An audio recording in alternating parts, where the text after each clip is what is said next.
Today we're diving into the 10th principle of intuitive eating, which is gentle nutrition. So depending on where you're at in your journey of healing, this may or may not feel like the best step for you. If you're new to intuitive eating, just starting to work through the principles, you may stumble upon this video.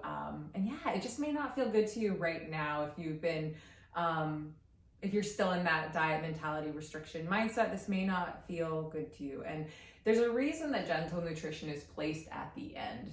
It's actually really important to work through the first 9 principles to help remove the diet mentality, to help us to become more attuned to our body, to make sure we're consistently honoring our hunger and understanding the importance of satisfaction. So there are other things that are really important to come before this principle number 10, gentle nutrition, but you can either continue to watch it if you're feeling ready for it, or if you're not quite feeling ready for it, you can come back to it at another time. So if we haven't met, my name is Eileen. I'm a certified intuitive eating counselor. I'm a certified holistic health coach, and I'm a certified yoga instructor. And I'm currently in school to become a yoga therapist. So let's dive right into gentle nutrition. Let's get into all the juicy details. So so gentle nutrition does acknowledge that some foods are more nutrient dense than others, okay? Gentle nutrition also acknowledges that some foods are gonna leave you feeling physically well, while others may not, all right? So we do acknowledge that within gentle nutrition, but the key here is we do not attach morality to food or eating, okay? So even if a food leaves you feeling unwell, that doesn't mean that that food is bad or that you are bad for eating it. The experience that you're having is simply that the food does not settle well in your body.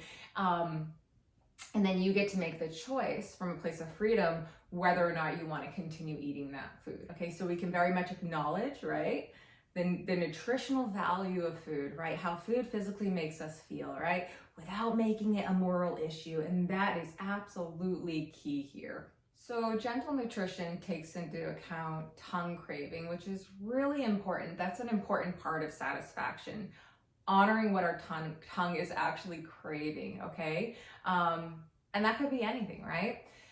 And that is very much part of gentle nutrition. If we are not satisfied, we're gonna continue to be on the search for something, right? So tongue craving, honoring that, essential. But what's also really important to know is that gentle nutrition also takes into account something I like to call whole body craving. And that's what our body as a whole is asking for. And our body, the truth is our bodies want to feel cared for. They want to feel nourished. They want to feel well. And so we want to take that into account while we're also taking in that tongue craving and honoring that. We want to honor both of these things, right? So we can feel balanced and well. There's actually 3 things that I like to focus on when I am teaching on gentle nutrition. And the first thing is reintroducing principle number 3 of intuitive eating, which is making peace with food. So if you're brand new to this and you're not sure what making peace with food is about, I believe I have a YouTube video already created on it.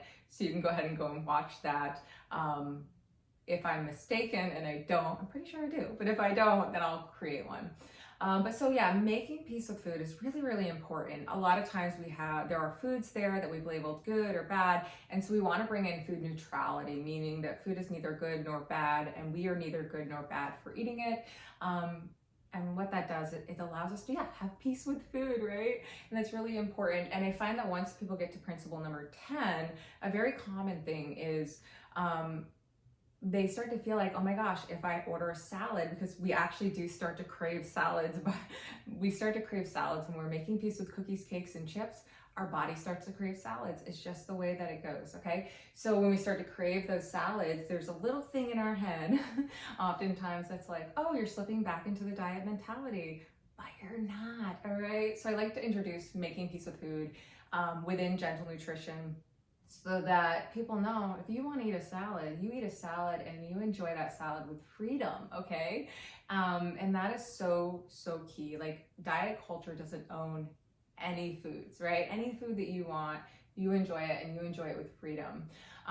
The other point I like to introduce when I'm teaching gentle nutrition is how can we focus on adding foods in, right, that are going to allow our body to feel really well, adding these fruits and vegetables and whole grains, adding these things in that are going to support our body's ability to feel really well.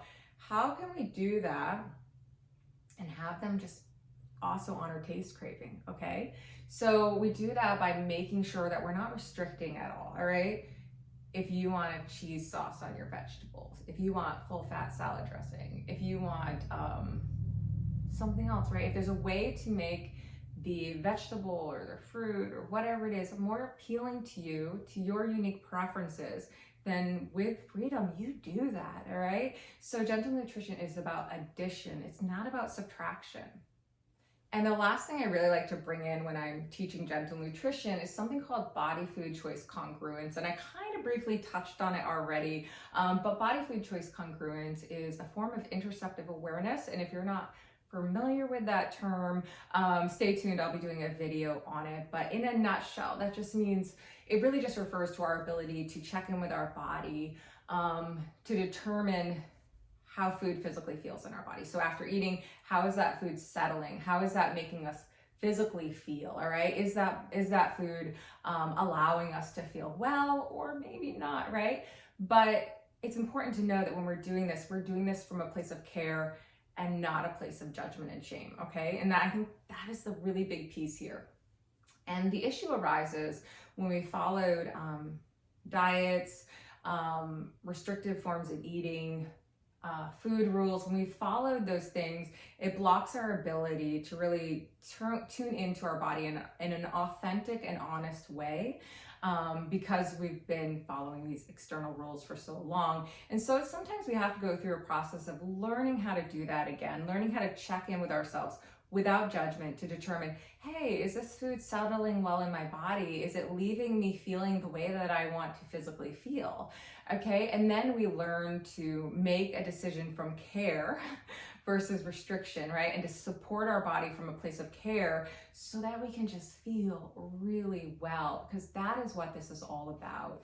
So I hope this video on gentle nutrition was helpful for you. If you've enjoyed it, definitely subscribe. Feel free to share this video with anyone that you think may enjoy it. You can also find me on Instagram at Eileen Mitchell Wellness. And yeah, if you ever have any questions, feel free to leave them in the comments. My hair, oh my gosh, look at that. Oh dear. Gentle nutrition,